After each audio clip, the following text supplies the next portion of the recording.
What's up, Buff Nation? Today we have a lot to cover. Several great news stories, so we're going to move quickly through them. Today, we're going to talk about the story of a 9-year-old boy who tragically lost his father. And something special happened during the last game that reminds us that life is about so much more than just football. So, while the rest of the media is spewing negativity like a broken toilet in a gas station, we're going to start off today with something positive. Something that I love about Coach Prime is even during the bad times, he still focuses on putting positivity out in the world. Unlike a lot of coaches who spend their time focused on the wrong things, Deion Sanders has learned where his priorities belong. He makes sure to count his blessings daily and give back to the world that has helped him so much. So grab you a hot chocolate, sit back, and get ready, because today we're going to talk about Coach Prime making the world a better place. Our main story today is about a 9-year-old boy who lost his father 2 years ago. For those of you who don't know, this is the story of Trey Thornton, the son of late rapper Young Dolph. Now, back in 2021, Young Dolph was tragically murdered in Memphis, Tennessee, while buying cookies for his family. Prior to the game, Trey was seen on the sideline wearing Shedeur Sanders' number 2 diamond chain. He was at the game with his mom. Later on, Trey was seen on the sideline running up to Coach Prime on the field for a hug. And there was an extremely heartfelt exchange between the two, which Coach Prime asking him all about his family and what he's been up to. It was really touching. You should go check it out on Well Off Media's channel. And Coach Prime gave him a pair of shades and some words of advice. Afterward, Coach Prime took to social media on Monday morning and gave thanks to Jay for allowing her son to be part of the Buffs family. So I'm going to just take a moment here and say from the bottom of my heart, I'm so sorry.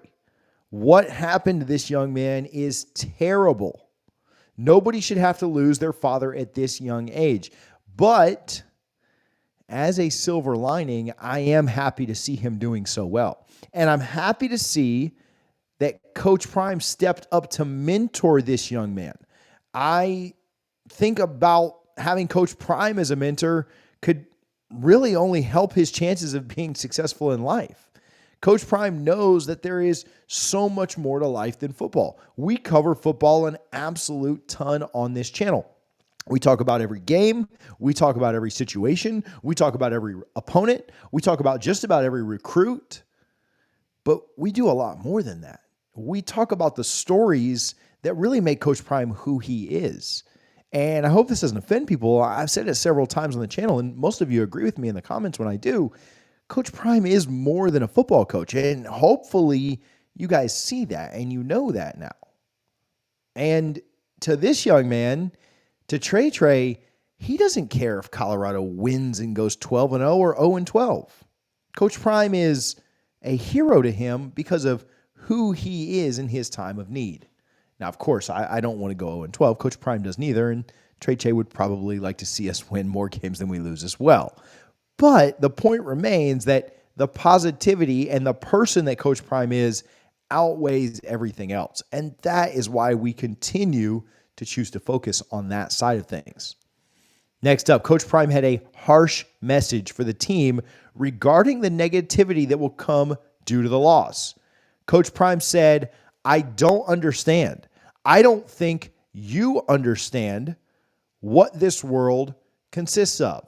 What we just did today, all that love that you received, you're getting ready to see that flip. And don't get beside yourself on social media and start responding to the foolishness, because they're right." I love this tough love that Coach Prime showed. We love that Coach Prime is letting his players know that they shouldn't waste their energy responding to the haters. You can look at our comments. We do the same thing. If you're positive and you come in here with the right attitude, we will respond and we will show you love more times than not. If you're a hater, we let you go. We let you speak to yourself because we've got no time for it. And Coach Prime is telling his kids the same thing. Because per Coach Prime, those haters are right. This is a harsh lesson that everyone has to learn about life. The pain of failing and being held accountable. There are no excuses. There's no blaming others. Just own it.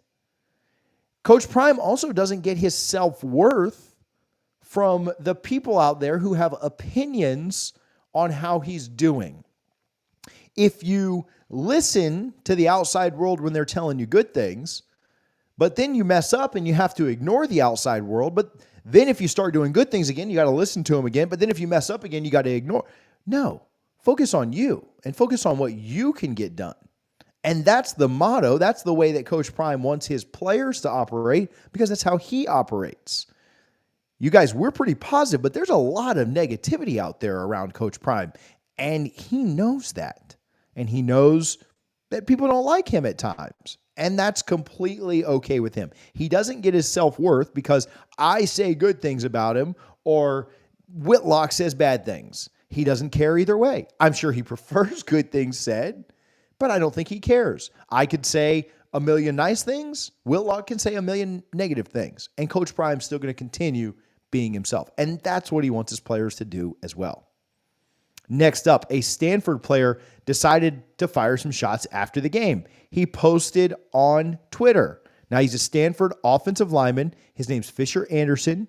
And he had some words about how Prime built his team. Fisher said, a few thoughts on last night. Good always wins out, no matter how bleak it looks. When Coach Taylor got hired, he told everyone to stay and believe. Coach Prime told everyone to leave. We are program builders. They are mercenaries. Now, Coach Prime may have said that his players couldn't respond, but he didn't say anything about us here at the Prime Time for college football. So if good always wins out, help me understand how these Pac-12 refs are employed. If good always wins out, why is Stanford 2-4? Because they were the bad guys against USC, Sacramento State, Arizona, and Oregon? Did they just turn good? Why are they going to get their butts stomped several times this year if they are what's good? No doubt, Stanford earned the right to talk a little trash, but implying that Colorado was bad guys and that the players who transferred into a better situation are mercenaries is complete foolishness. And if we're going to pull out knives, we probably need to remind you that no conference wanted Stanford.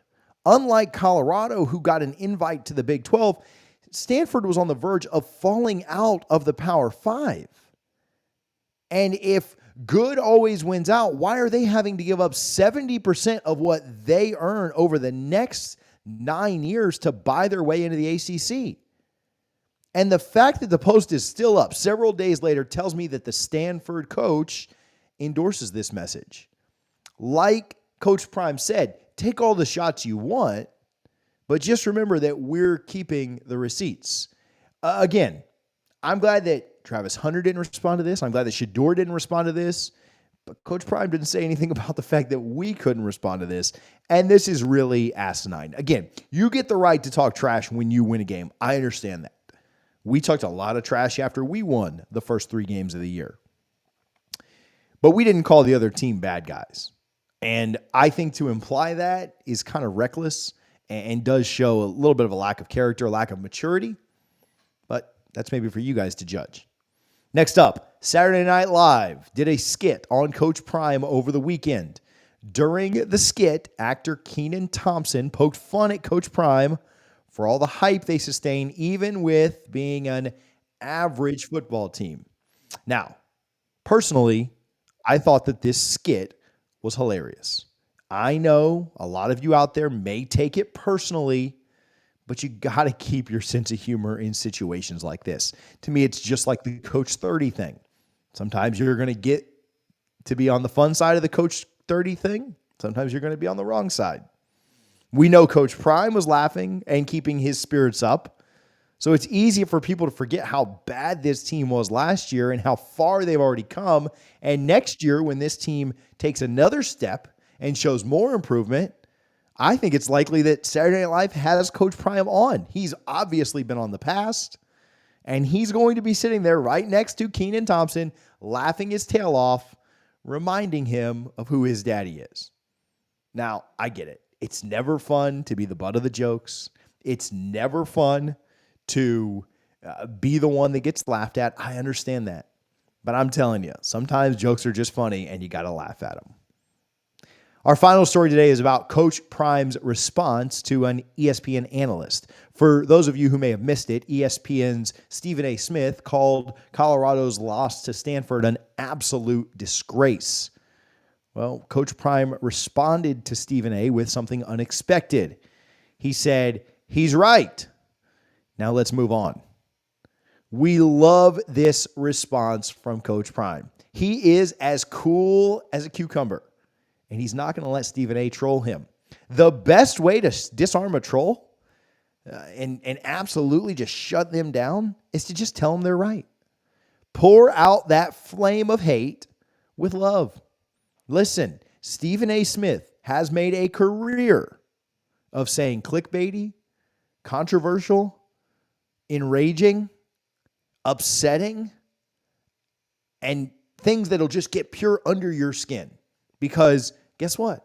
If you respond to it, if you argue it, if you fight about it, if you share it in your group messages and on the message boards, and can you believe what he said? And you quote it on Twitter, you share it to your Instagram story to call him out. Guess what he gets? More views, more clicks, more power. What Coach Prime say? You're right. Non-story. We're not here to fight about it. We're not here to argue about it. We're not here to disagree. You are right. That was a disgrace. And now we move. It's a bye week. We've got 2 weeks to get ready for our next opponent. Stephen A., you're right. Most coaches would have gone back in their Monday morning presser. Most coaches would have argued. Most coaches would have had something smart to say back, something slick to say back. Not Coach Prime. He operated from a position of power. He shut it down. There was no big social media controversy about it. There was no fight. What would have helped Stephen A. Smith the most is if Coach Prime would have said something slick, something controversial, called him out, made fun of him, talked about how often he gets his picks wrong, asked him where he was when he was predicting TCU. But he didn't do any of that. Now, we might have done all that stuff, but Coach Prime wasn't really ready to do any of that. Coach Prime responded about the best way you could. He agreed, and he said, we're moving on. And that's what all of us are doing. We broke down what we thought after the horrendous, absolute disgrace loss, as Coach Prime agreed with in our last video. If you haven't seen that, go check it out because it is good stuff. We appreciate you guys. We love you. We are very thankful for the ones that are still here and still sticking around and still riding with us and still riding with Coach Prime. We're going to be here just like we were when we were 3-0, just like we were when we were 3-2, just like we were when we were 4-2, and just like we are now. We appreciate you. We love you. And thank you so much for tuning in to the prime time for college football.